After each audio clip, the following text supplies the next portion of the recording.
Esses 14 dias de férias, o mês de janeiro, tem sido um tempo de muito encontro com Deus para mim, muito especial mesmo. E durante esses últimos dias, o Senhor nos visitou de maneira muito singela, muito profunda. E eu estava falando de manhã para incentivar você que não tem o hábito de leitura da Bíblia, a ler a Bíblia. Eu já li a Bíblia várias vezes e eu continuo lendo sistematicamente, como se eu estivesse lendo pela primeira vez. Então, terminei essa semana o livro de Crônicas, estou em Esdras, já terminando Esdras, e eu faço assim sistematicamente. Leio o Novo Testamento inteiro, o Antigo Testamento inteiro. Lá em casa a gente está, eu e a Ângela, lendo juntos Mateus, e eu sozinho, seguindo a minha leitura em Esdras. Então, assim, e para mim é uma riqueza. E Deus falou muito ao meu coração essa semana, lendo, fechando, porque os livros dos reis e o livro de Crônicas são muito parecidos. E, para quem não é muito atento, pode até parecer uma leitura cansativa, porque, em alguns pontos, é mais um resumo de um reinado, é um resumo de um período. Mas Deus falou muito comigo na vida desses reis, e eu quero compartilhar um pouco com você sobre uma figura em particular, mas com um foco numa coisa que é muito prática, muito pragmática e muito importante para mim, especialmente nesse momento do ano, que é perguntar quais são os resultados que você espera desse ano. Eu vi que o pastor Hélio seguiu na direção que recebemos de Deus sobre essa profecia de que a terra vai se encher do conhecimento do Senhor, que o profeta Abacuque ministrou, e esse para nós é o pano de fundo de todo o ano. Por enquanto, o Senhor não nos deu uma direção sobre uma série de mensagens. Deus nos deu um norte, um panorama que vai nortear o ano inteiro, e nós teremos várias séries, provavelmente, mas não como fizemos no ano passado. Cada culto é uma surpresa, cada culto é uma experiência nova, dentro desse pano de fundo. E a pergunta uma coisa que bateu muito ao meu coração, porque os livros dos reis e o livro dos crônicas, ao final, ele dá um resultado da vida da pessoa. Ele emite um parecer sobre a vida da pessoa. E ao longo desses dias, eu disse muito para a Ângela, a gente conversando sobre diversas coisas, porque às vezes a gente olha para a vida das pessoas, e a vida das pessoas ou está no início ou está no meio. Porque normalmente essas são as fases que nos chamam muita atenção. A nossa sociedade não presta muita atenção no final. Não é verdade? Não é por acaso que a gente no Brasil precisa ter lei de proteção para o idoso. Porque não há muita observação sobre o que acontece no final. Mas na minha percepção, eu sou professor de história também, é exatamente no final, ou seja, quando termina o ciclo, que você consegue avaliar o ciclo inteiro. Porque no início e no meio, as coisas são muito passíveis de mudança. Por exemplo, não é difícil você esperar que uma criança seja elétrica, cheia de vigor, cheia de vida, criativa, curiosa, não é verdade?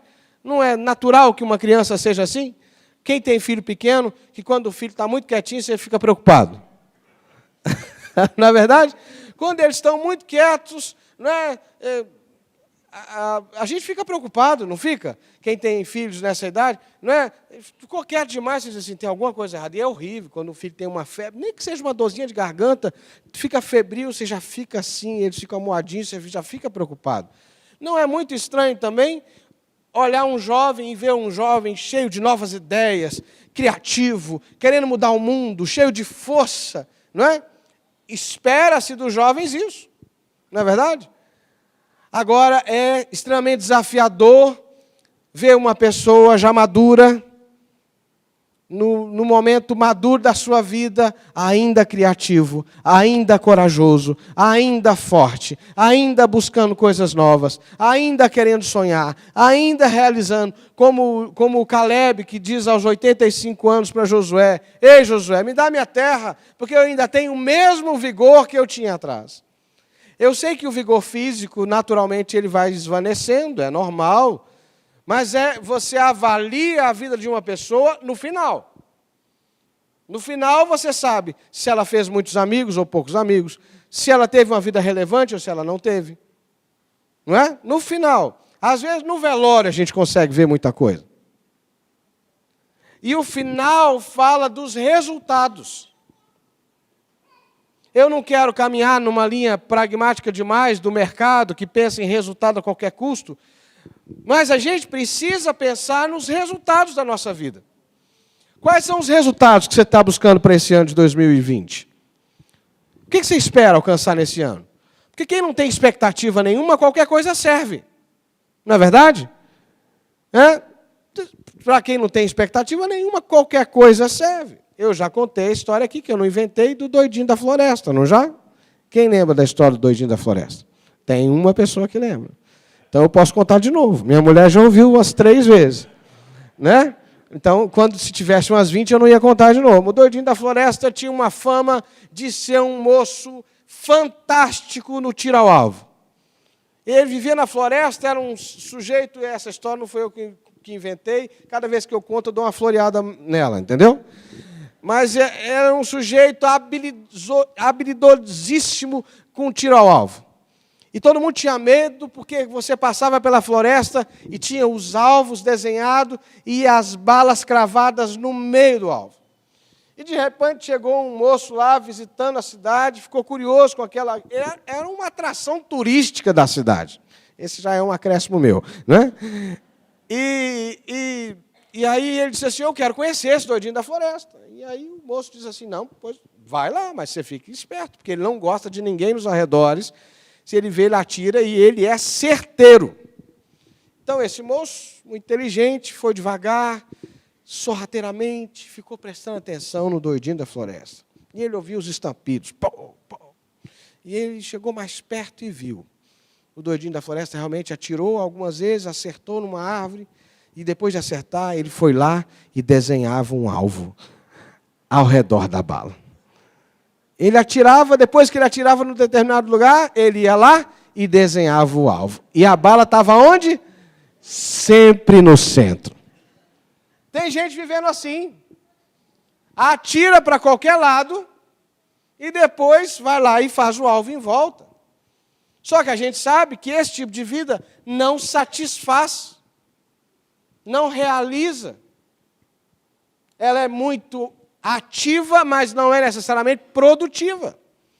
Então, eu preciso me perguntar quais são os alvos da minha vida, o que eu estou querendo com a minha vida. Mais do que o que eu quero para esse ano, o que eu quero da minha vida, para onde eu vou. E, para isso, eu preciso estabelecer algumas expectativas. E ter uma visão do que eu quero vai me ajudar a dar pequenos passos que vão me levar a esse lugar. E eu quero, a partir da vida do rei Josias, compartilhar brevemente com você algumas coisas que aparecem na vida dele que nos ajudam. Segundo livro de Crônicas, capítulo 34, verso 1 e 2. Diz assim, Josias tinha 8 anos de idade quando começou a reinar e reinou 31 anos em Jerusalém. Josias fez o que era reto aos olhos do Senhor, andou nos caminhos de Davi, seu pai, e não se desviou nem para a direita, nem para a esquerda. Que o Senhor nos abençoe.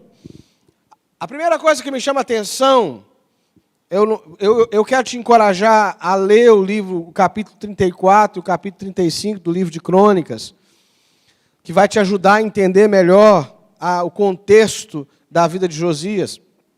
Mas uma coisa que me chama a atenção é que, ao longo dos 4 livros, Reis e Crônicas, há uma sentença assim, fulano fez o que era reto aos olhos do Senhor. Fulano fez o que era mal aos olhos do Senhor. Josias aqui foi aprovado diante de Deus. Eu penso que o primeiro resultado que todos nós precisamos buscar e que precisa estar diante dos nossos olhos é esse. A nossa vida precisa ser aprovada diante de Deus. Fala com o teu irmão assim, você precisa ser aprovado. Fala para ele. Você precisa ser aprovado. Aprovado. A nossa vida tem que ser aprovada. Eu preciso querer que esse ano, que esse dia, que a minha vida alegre o coração de Deus, que eu cumpra o meu propósito. Está na onda, está na moda, a cultura do coach, não é? Eu gosto de estudar, fui lá, fiz uma formação de coach, né? Se quiser, posso dizer assim, sou coach, mas eu prefiro dizer para você que eu prefiro ficar com a palavra de Deus. Eu vejo com preocupação, acho que essa ferramenta é uma ferramenta interessantíssima, que cabe no ambiente de trabalho, que cabe em muitos lugares e até na vida. Mas é muito perigoso quando isso começa a substituir a fé, quando isso começa a substituir a revelação, e de repente a mensagem do Evangelho se torna apenas uma mensagem motivacional, humanista, que te leva a ir e fazer o teu máximo e tal. Isso é maravilhoso, mas não é suficiente. Não é suficiente. É preciso que a minha vida atenda a um propósito que não cabe em nenhum planejamento estratégico, que não cabe em nenhum processo de estabelecimento de metas. A minha vida, ela é fruto do autor da vida, daquele que fez todas as coisas. Então a minha vida precisa ser aprovada pelo autor da vida. E é por isso que a gente precisa de revelação. Eu não estou aqui desmerecendo as ferramentas de desenvolvimento humano. Eu me considero uma pessoa dessa área. Mas eu não posso prescindir da graça, do poder, da unção, que traz revelação para a nossa vida. E ao final de todas as coisas, eu digo assim, e aí, Jesus, está bom? É isso que o senhor queria? Está do seu jeito? Porque eu posso levar a minha vida ao máximo que a humanidade pode e ainda ser reprovado. Lembra de Davi? Davi mandou chamar Natã, o profeta, e disse assim, olha, Natã, Deus é bom comigo. Eu prosperei. Eu moro numa casa boa. Eu estou aqui em Jerusalém, assentado num palácio, e Deus não tem uma casa para morar ainda. Eu vou fazer uma casa para Deus. E Natã, profetão, cheio de Deus, né? Naquele momento virou e disse assim, boa coisa, Davi, mete bronca. E aí, quando ele volta, né, Deus diz assim, ei, você errou, não é isso não. Davi não vai fazer. Eu não pedi casa. Quem disse que eu preciso de casa para morar? Por conta da minha misericórdia, eu vou até atender o desejo do coração de Davi, mas no filho dele, Salomão, ele não vai fazer isso, porque a mão dele está muito suja de sangue. E o profeta vai lá e devolve a resposta para ele. Percebe? Porque eu prefiro ficar com a palavra de Deus que diz assim, o coração humano pode fazer planos, mas a resposta vem do Senhor. Ao mesmo tempo, se esse humanismo exacerbado é ruim, é muito ruim também o subjetivismo que a gente acabou desenvolvendo.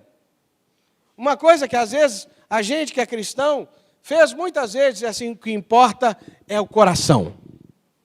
O que importa é fazer de todo o coração. Porque Deus aceita o que é feito de todo o coração. Né? Já viram essa história, não? Já?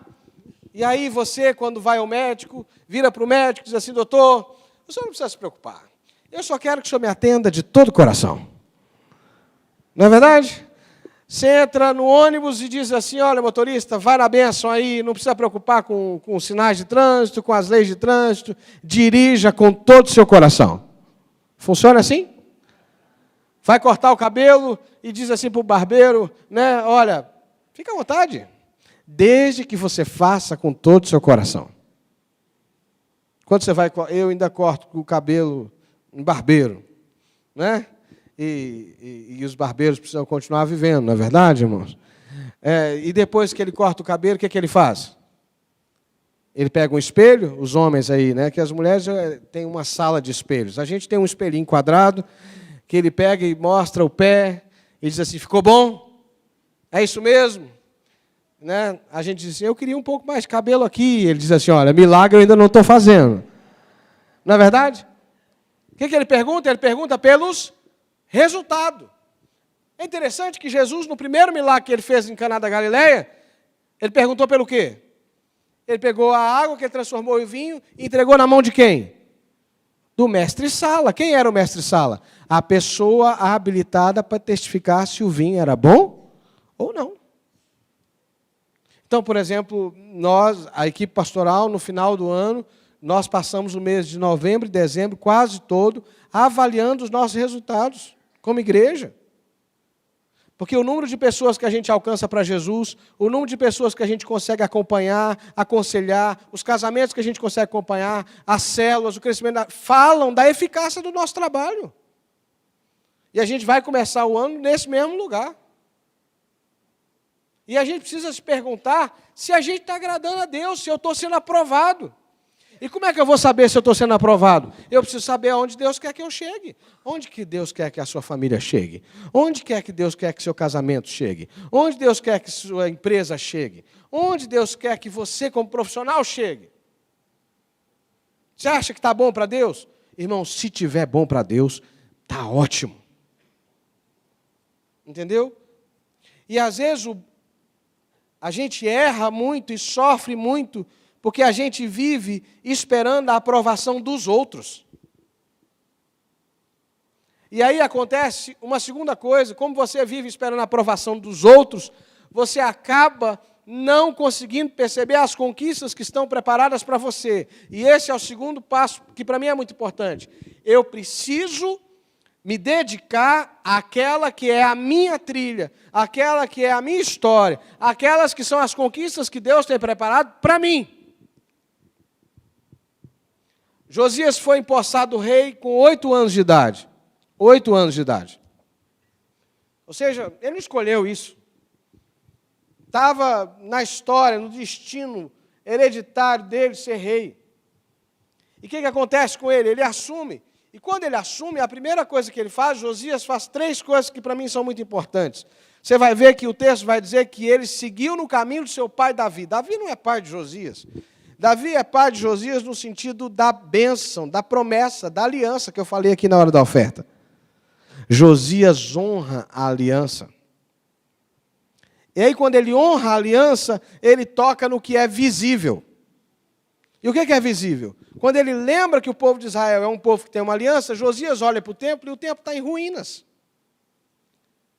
Então, ele começa pelo que ele consegue ver. E ele começa a arrumar o templo. E quando ele arruma o templo, ele toca no que é invisível. O que acontece? Josias acha lá o livro da lei. E quando ele lê a Bíblia, quando ele lê a Torá, ele começa a se quebrantar. E a reforma, que era uma reforma de um templo, se torna uma reforma de uma nação. Porque Josias entendeu, ele consulta a profetisa Uda, e ele descobre que eles tinham afastado em muito do caminho do Senhor, e é por isso que eles estavam vivendo todos os dramas que eles estavam vivendo. Para eu viver a minha história, para eu viver a minha trilha de conquistas que Deus tem para mim, porque Deus nos chamou para conquistar, nós somos criadores, co-criadores com Deus, no sentido de, só o ser humano tem esse poder criativo, de criar soluções, sabe, isso é da gente.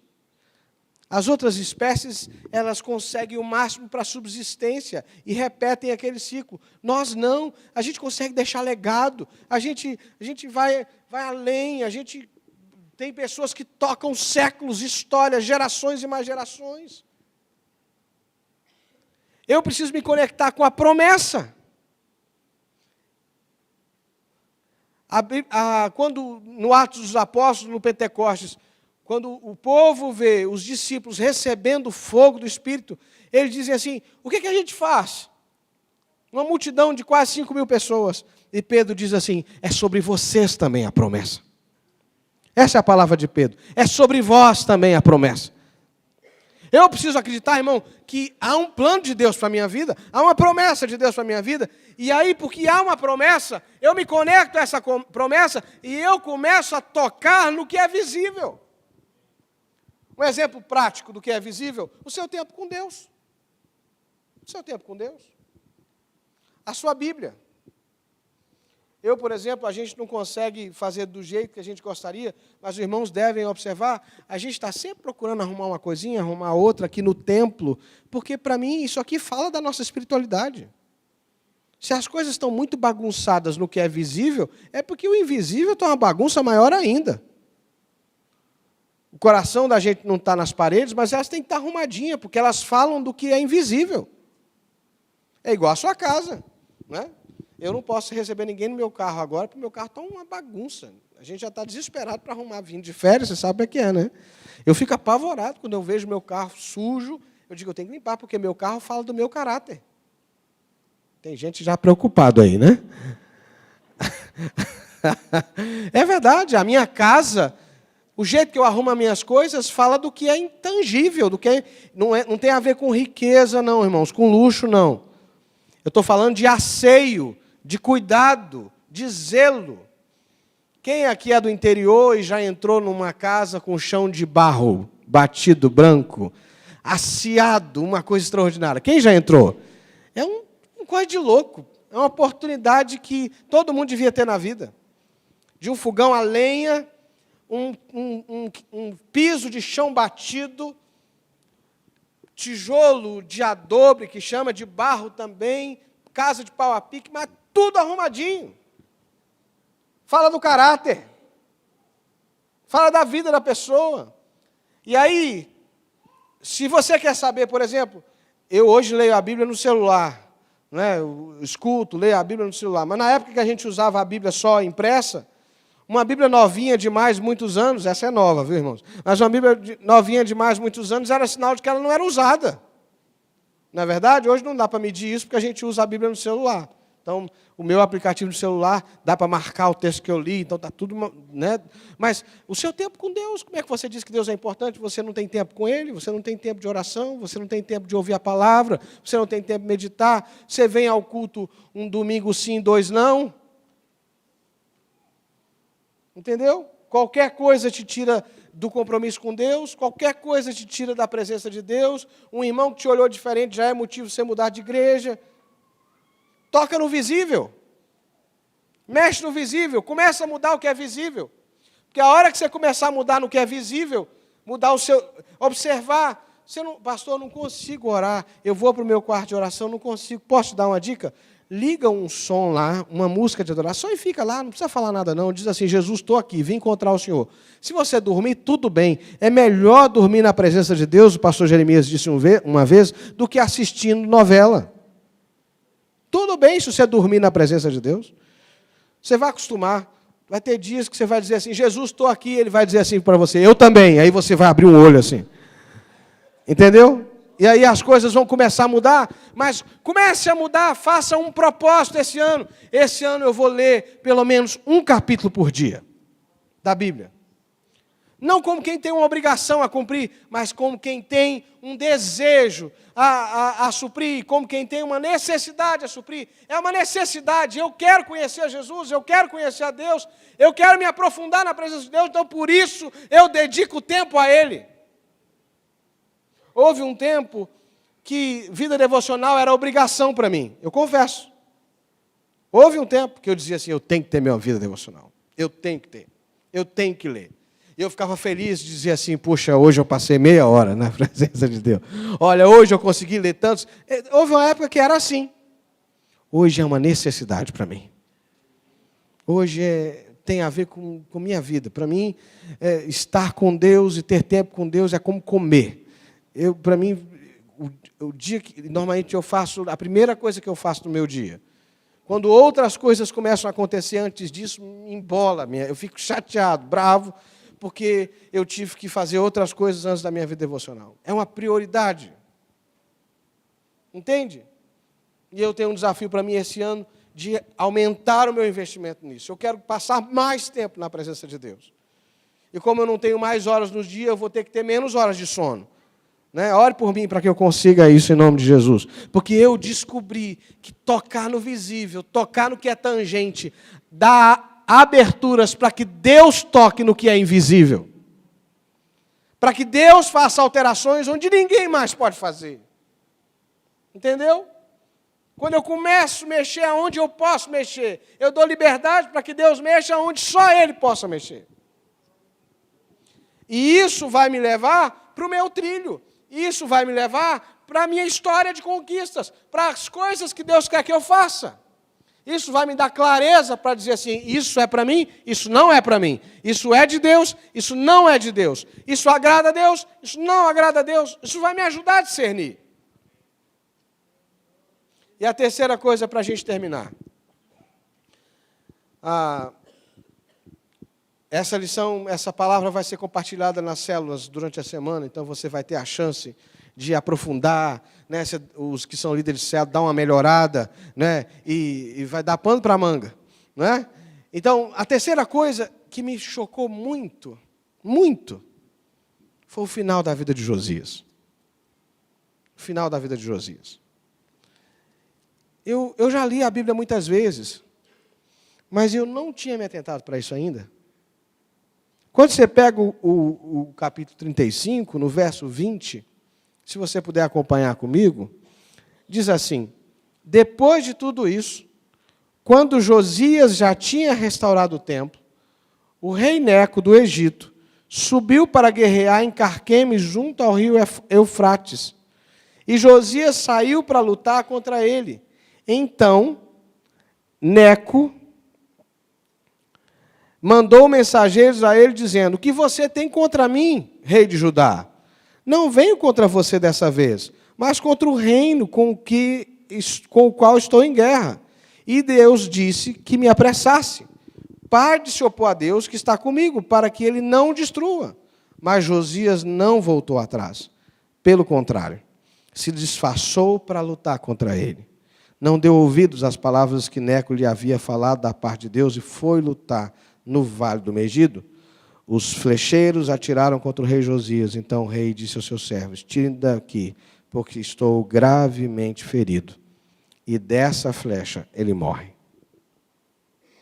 Eu fiquei assim impactado. Porque alguns reis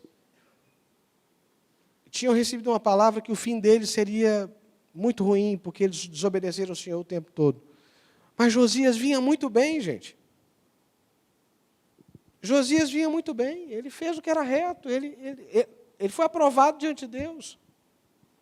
Mas quando ele chegou num nível de sucesso, num nível de conquista, num nível de estabilidade, parece que ele esqueceu aquilo que deu fundamento para ele lá no início, que era a voz de Deus, a palavra, a direção de Deus. O rei do Egito vem na direção naquela região e Josias se apronta para lutar contra o Egito, porque o Egito sempre foi uma nação tida como inimiga de Deus. Só que, nesse caso, o rei Neco é que estava ouvindo Deus. E quando ele vê Josias se arrumando, ele diz assim: Josias, o que você está fazendo, meu filho? Eu não tenho nada contigo, não. A briga não é com você. Deus me mandou para essa batalha e não é com você. Josias faz o quê? Ele se disfarça. Ele tira as roupas de rei e veste uma outra roupagem para poder pelejar disfarçado. E ele morre naquela batalha. E todos os processos são interrompidos. Porque Josias esqueceu que ouvir a Deus não é uma coisa que a gente faz só no início. É uma coisa que a gente faz no início, no meio e no final. E sabe o que me deixa mais assustado? Depois de Josias, se você prestar atenção, no capítulo 36, Jeoacás é feito rei no lugar dele. Ele já tem 23 anos. O texto não fala quase nada de Jeoacás. É aquele tipo de rei que, com perdão da palavra, nem fede nem cheira. E depois dele vem Joaquim, que tinha 25 anos de idade, e aí a Bíblia vai dizer, fez o que era mal. Josias não deixou um legado. Josias fez uma grande reforma, mas logo depois dele, um sucessor dele vem e desmonta tudo, porque ele não entendeu que a vida dele ia além das conquistas que ele conseguia fazer. Entendeu? Os resultados que nós esperamos em Deus vão além das nossas capacidades e das nossas habilidades. Vão além das nossos poderes. Nós vamos conquistar muito, mas vai muito além do nosso poder de conquista. Nós precisamos deixar um legado. E para deixar um legado, nós vamos ter que vigiar e buscar a Deus do início ao fim. No sucesso e no fracasso. no dia da escassez e no dia da abundância. É fácil depender de Deus na escassez? Claro, você não tem alternativa. Né? Diz assim, Jesus, está muito difícil e tal, mas quando está tudo bem, folgado? Você sabe por que a maioria dos acidentes automobilísticos acontecem na chegada, na casa? Porque você está numa zona de conforto, num lugar que você conhece, e aí você baixa o nível de atenção. Eu já contei aqui que a única vez que eu cochilei no volante, eu fiz aqui na Fazenda Inglesa, chegando aqui. Uma viagem inteira de Belo Horizonte aqui, eu vim atento, sem alterações. Estava muito cansado, chegou aqui, quando eu assustei, a Ângela me exortando. Né? Minha esposa é um instrumento de Deus, de exortação na minha vida. Eu não sei quantos mais têm um instrumento de Deus assim na sua vida, eu tenho, né? Me ajuda a crescer. Né? A Ângela, né, falou um meu bem assim diferente. Meu bem, onde você está indo? E eu já estava atravessando a pista. Porque no final, eu baixei o nível da tensão. Entendeu? Graças a Deus não houve nada. Talvez Deus está levantando pessoas, profetas na sua vida, para dizer, ei, olha, onde você está indo? O que você está fazendo? Presta atenção. Não disponha das suas roupas, das vestes que Deus te deu. Não se disfarce de roupas que não são suas, para lutar batalhas que não são suas. Lute as suas batalhas, porque nas suas batalhas você vai prosperar. Mas se você for batalhar a batalha que não é sua, e usar roupa que não são suas, túnicas que não são suas, vestes que não são suas, você vai acabar interrompendo coisas tremendas que Deus tem para a sua vida. Essa palavra é para mim, e é para cada um de nós nessa manhã. Amém? Faz sentido para você? Faz. Vamos ficar em pé? Vamos orar?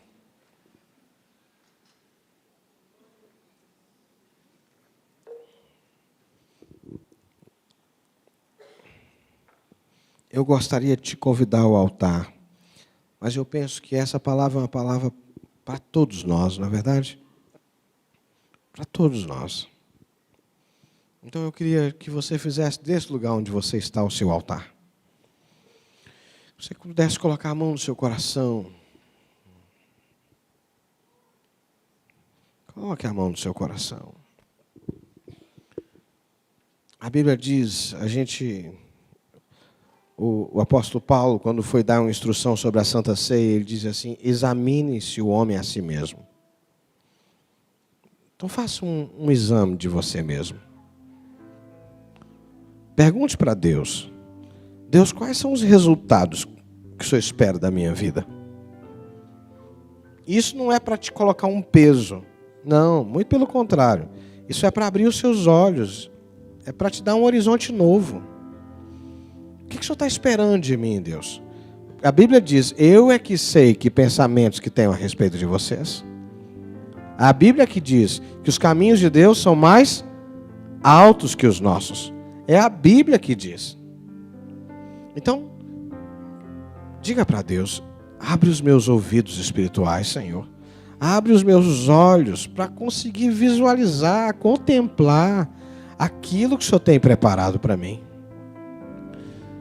Em nome de Jesus, peça perdão por, muitas vezes, talvez, tentar buscar a aprovação das pessoas, por ficar medindo a sua história pela história dos outros. Você tem a sua própria história. Deus tem uma história linda sobre você e a seu respeito. Meu Deus, em nome de Jesus. Em nome de Jesus, nós queremos alinhar o nosso coração com o Teu nessa manhã. Nós queremos, ó Deus, buscar a Tua presença. Nós queremos e desejamos, buscamos, ansiamos pela manifestação da Tua glória. Queremos que nesses dias a nossa vida viva tudo que o Senhor sonhou para nós.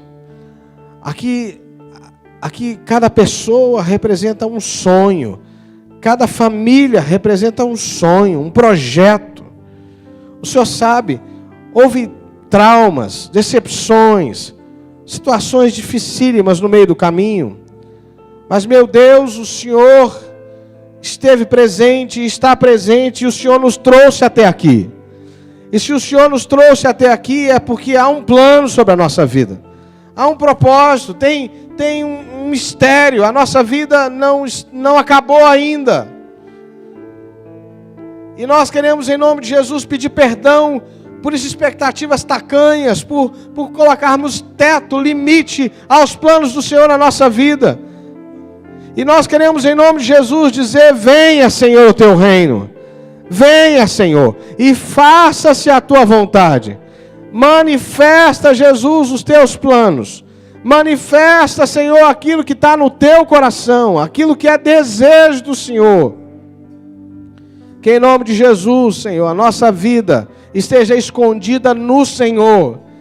E que cada irmão e cada irmã aqui possa ser aprovado, possa buscar uma vida aprovada. Que cada irmão aqui possa abrir os seus olhos para as conquistas que o Senhor tem para esse ano de 2020. Que cada irmão aqui, ó Deus, possa lutar as suas batalhas. Mas que as batalhas que são de outros, que outros lutem as suas batalhas. Se é alguém que a gente ama, nós vamos orar, nós vamos interceder. Mas cada um luta a sua batalha. E juntos nós travamos a batalha que é nossa. Em nome de Jesus. Que esse seja um ano de resultados extraordinários. Para que depois de todas as coisas nós vamos dizer: foi a mão do Senhor que fez isso. Eu não tenho dúvida, foi a mão do Senhor que fez isso. Foi a mão do Senhor, porque eu não conseguiria com as minhas próprias mãos. Eu não seria apto para fazer. Foi a mão do Senhor que fez isso. Ah, Deus, dá-nos essa história, que no final da nossa vida a gente possa dizer: foi a mão do Senhor, foi a mão do Senhor. Olha aqui a minha família, foi a mão do Senhor. Olha aqui os meus filhos, foi a mão do Senhor. Olha a minha casa, foi a mão do Senhor. Olha as minhas conquistas, foi a mão do Senhor. E vão nos perguntar: onde estão os teus tesouros? Você vai dizer: o meu tesouro é o Senhor, o meu tesouro é o meu Deus, o meu tesouro, a minha conta mais alta é a minha conta de oração, de relacionamento, de caminhada com meu Deus. Esse é o meu lugar precioso. Porque Deus nos ajude. Onde estão os nossos tesouros, aí também estará o nosso coração. Não nos deixe juntar tesouros onde a traça e a ferrugem corroem, mas que o nosso tesouro seja o Senhor e a tua presença. Em nome de Jesus. E para a glória do Senhor.